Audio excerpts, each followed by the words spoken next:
అవకాశంగా వచ్చింది అనుకోండి, నేను ఆ పాటికి ఇంకా సుమారుగా దూరం పోయింటా కదా, నేను వెనక్కి రావడానికి మరొక 15-20 నిమిషాలు పట్టిండేది కదా, అప్పుడు ఈ అలిగేషన్సే నా మీద వచ్చిండేటి కాదు కదా. ఇంత కామన్ సెన్స్ కూడా అప్లై చేయకుండా అలిగేషన్స్ చేయడము, నిందలు వేయడము కరెక్టా? ఇంకోటి అంటారు, నేను ఈ వాదన తీసుకొస్తే వాళ్ళు ఏమంటారు తెలుసా, అసలు జమ్మలమడుగు ప్రోగ్రామే లేదంటారు. ఇది ఇంకా అన్యాయం. జమ్మలమడుగు ప్రోగ్రామే లేదు, అంత హంబక్, ఆడ ప్రోగ్రాం లేదు, పాడు లేదని చెప్పి చెప్తారు. నేను మళ్ళీ హైకోర్టుకు అఫిడవిట్ వేసిన, అడిషనల్ అఫిడవిట్. నేను ఎక్కడ బయట నుంచి వీడియోలు కూడా పెట్టలే, ఏం పుకార్లు రాయలే. వీళ్ళు రికార్డ్ చేసిన విట్నెస్లు, సిబిఐ రికార్డ్ చేసిన వాంగ్మూలాలు 69, 70, 71 మొత్తం 320 మందిలో ఒక 5 వాంగ్మూలాలు. ఆ 3-4 యూటర్న్ తీసుకుంది, మేము కూడా యూటర్న్ తీసుకొని వివేకానంద రెడ్డి గారి ఇంటికి పోయినామని చెప్తారు. అంటే ఇంత స్పష్టంగా మీరు రికార్డ్ చేసిన మీ ఓన్ వాంగ్మూలాలే, మీరు రికార్డ్ చేసిన వాంగ్మూలాలే చెప్తా ఉన్నాయి. మీరు ఏ రకంగా జమ్మలమడుగు ప్రోగ్రాం లేదని చెప్పగలిగినారు? ఆ రోజు జీకే కొండారెడ్డి జమ్మలమడుగులో వైఎస్ఆర్సీపీలో జాయినింగ్ ఉన్నమాట వాస్తవం. ఆయనతో మరొక 70 నుంచి 100 మంది పార్టీలో జాయిన్ అయ్యే మాట వాస్తవం. ఇది ఏమన్నా సీక్రెటా? ఏమన్నా దాదాపు 100 మంది ఆ రోజు కొండారెడ్డితో పాటు పార్టీలో జాయిన్ చేశారు. ఇది నేను కోర్టులో పెడితే నాకు బెయిల్ వచ్చిన తర్వాత దీన్ని కూడా ఓవర్కమ్ చేస్తూ సిబిఐ వాళ్ళు ఎవరినో టామ్, డిక్ అండ్ హ్యారీని జమ్మలమడుగు నుంచి ఇద్దరిని పిలిపించుకొని ఆ రోజు జమ్మలమడుగులో అవినాష్ రెడ్డి ప్రోగ్రాం లేదని చెప్పి రాపించుకుంటారు నాకు బెయిల్ వచ్చిన తర్వాత. అంటే ఇవన్నీ కూడా నేను వాళ్ళ లోపాలు ఎత్తి చూపడము, వాళ్ళు దాన్ని కరెక్ట్ చేసుకోవడము. ఇవి అర్థంగా ఇప్పుడు నేను చెప్పిన 3-4 ఉదాహరణలు స్పష్టం చేయడం లేదా, ఇది లాలూచీ విచారణ, ఇది తప్పుడు విచారణ అని చెప్పి మీ అందరికీ స్పష్టం చేయడం లేదా అని చెప్పి మనందరికీ కూడా నేను అడుగుతా ఉన్నా. ఇంకొకటి, నేను 6:30కి అక్కడికి విన్నా, స్పష్టంగా వినండి అన్న. నాకు 6:26కి ఫోన్ వచ్చింది, 6:30కి నేను అక్కడికి రీచ్ అయినా. నేను రీచ్ అయిన వెంటనే బాడీ చూసి బయటకు వచ్చిన I was continuously making phone calls. Krishnamohan Reddy గారితో మాట్లాడినా, నవీన్తో మాట్లాడినా, లోకల్ సిఐకి నేనే ఫోన్ చేసి ఇన్ఫామ్ చేసిన.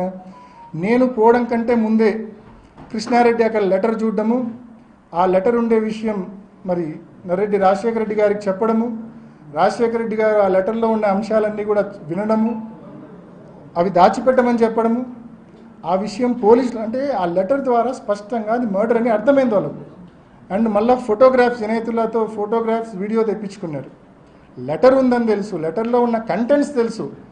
ఇవన్నీ తెలిసి పోలీసులకు చెప్పాలా, కనీసం అక్కడికి పోయిన అవినాష్ రెడ్డికి చెప్పాలా, లేకుంటే పోలీసులకు చెప్పాలన్న ఇంకిత జ్ఞానం కూడా లేదు మన నరెడ్డి రాజశేఖర రెడ్డి గారికి. బట్ ఈరోజు ఆయన చేసిన చర్య కరెక్ట్ అంటారు, అదేందో నాకు అర్థం కాదు. That is screening of evidence. Letter దాచిపెట్టడం అనేది screening of evidence, biggest screening of evidence అది. దాన్ని ఓవర్కమ్ చేసి నేను 6:30కి పోయినా అండి అక్కడికి. నేను పోయేటప్పటికి ఇంట్లో 5 మంది ఉన్నారు, ఇంటి బయట మాజీ ఎంపీటీసీ శశికళక్క మరొక 4 ఉన్నారు, ఒక 9 మంది. నిజంగా ఒక వ్యక్తికి తప్పుడు ఉద్దేశం ఉంటే that was the right time. But నేను లోపలికి పోయినా బయటకు వచ్చినా. వీళ్ళు ఏమంటారు, ఎర్రగంగిరెడ్డి వచ్చిన తర్వాత ఎర్రగంగిరెడ్డి, అవినాష్ రెడ్డి, మా నాన్న భాస్కర్ రెడ్డి గారు అండ్ శంకర్ రెడ్డి 4 కలిసి స్క్రీనింగ్ చేసినారు అనేది కదా అభియోగము. ఎర్రగంగిరెడ్డి ఎన్ని గంటలకు వచ్చినాడండి? 7:10కి వచ్చాడు. అంటే 40 నిమిషాల పాటు I was waiting for Erra Gangi Reddy. ఆయన వచ్చిన తర్వాత ఆయనతో కలిసి స్క్రీనింగ్ చేయాలని చెప్పి నేను వెయిట్ చేస్తానన్నా. అంటే వినడానికి సెన్సిబుల్గా ఉందా అని చెప్పి నేను అడుగుతా ఉన్నా.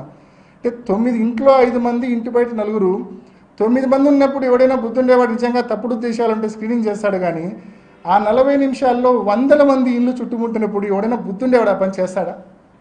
మరి ఇంత ఇల్లాజికంగా, ఇంత ఇన్సెన్సిబుల్గా ఏ రకంగా నిందలు మోపుతున్నారు, ఏ రకంగా అలిగేషన్స్ చేస్తున్నారు అనేది నేను ప్రశ్నిస్తా ఉన్నా. అండ్ యాడెడ్ టు దట్, ఎర్రగంగిరెడ్డికి ఎవరు ఫోన్ చేసినారండి? అవినాష్ రెడ్డి ఫోన్ చేసినాడా? భాస్కర్ రెడ్డి గారు ఫోన్ చేసినారా? శంకర్ రెడ్డి ఫోన్ చేసినాడా? ఎవరు ఫోన్ చేసింది ఎర్రగంగిరెడ్డికి? 6:58కి ఎర్రగంగిరెడ్డికి ఫోన్ చేసింది again it is Narreddy Shivprakash Reddy. నాకు 6:26కు ఫోన్ చేసిన శివప్రకాష్ రెడ్డి ఎర్రగంగిరెడ్డికి 6:58కి ఫోన్ చేశాడు. ఆయన 7:10కి అక్కడికి రీచ్ అయ్యాడు. దీన్ని ఏ రకంగా చిత్రీకరిస్తా ఉన్నారు మీరు చూడండి. అంటే వాళ్ళు ఫోన్ చేస్తే అతను వచ్చాడు, ఇదేదో 40 నిమిషాల తర్వాత, మేము పోయిన 40 నిమిషాల తర్వాత ఇన్ని వందల మంది వచ్చిన తర్వాత. సో ఏ రకంగా నిందలు వేస్తూ ఉన్నారనేది ఒక్కసారి గమనించమని చెప్పి మిమ్మల్ని అందరినీ కూడా కోరుతా ఉన్నాం. ముఖ్యంగా ఆ నలుగురు వ్యక్తులు A1 to A4 ఎవరికి దగ్గర మనుషులు అంటే ఒక్కసారి మీరు ఆలోచించండి, గమనించండి. ఎవరికి దగ్గర వ్యక్తులు? వివేకం పెదనాన్న కుటుంబానికి అత్యంత ఆప్తులు. ఈ జిల్లాలో రాజకీయాలు తెలిసిన ప్రతి ఒక్కరికి వివేకానంద రెడ్డి పెదనాన్నకు ఎర్రగంగిరెడ్డి ఎంత ఆప్తుడో, ఎంత దగ్గరవాడో ప్రతి ఒక్కరికి తెలుసు. నేను చెప్పాల్సిన పనిలా, మీ అందరికీ తెలుసు.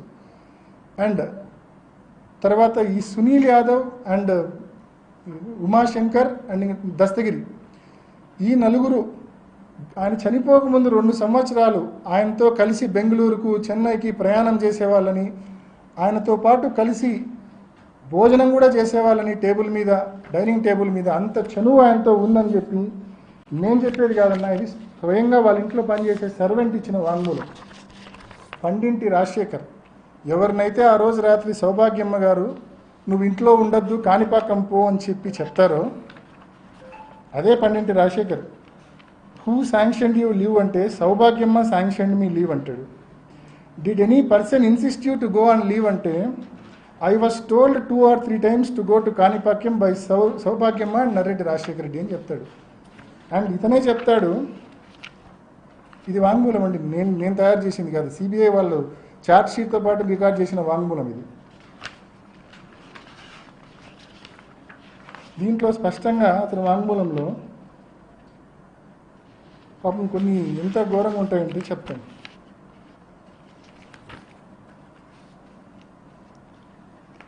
దీంట్లో స్పష్టంగా అప్పుడప్పుడు ఆయనతో కలిసి భోంచేసేవాళ్ళని చెప్పి Sunil Yadav and Umashankar Reddy came to meet Vivekananda sir at his residence every 2 or 3 days. On 2 occasions, I also saw Sunil Yadav and Umashankar Reddy and Gangireddy take breakfast with sir. ఇంట్లో పనిచేసే సర్వెంట్ ఇచ్చిన వాంగ్మూలమే పండింటి రాజశేఖర్.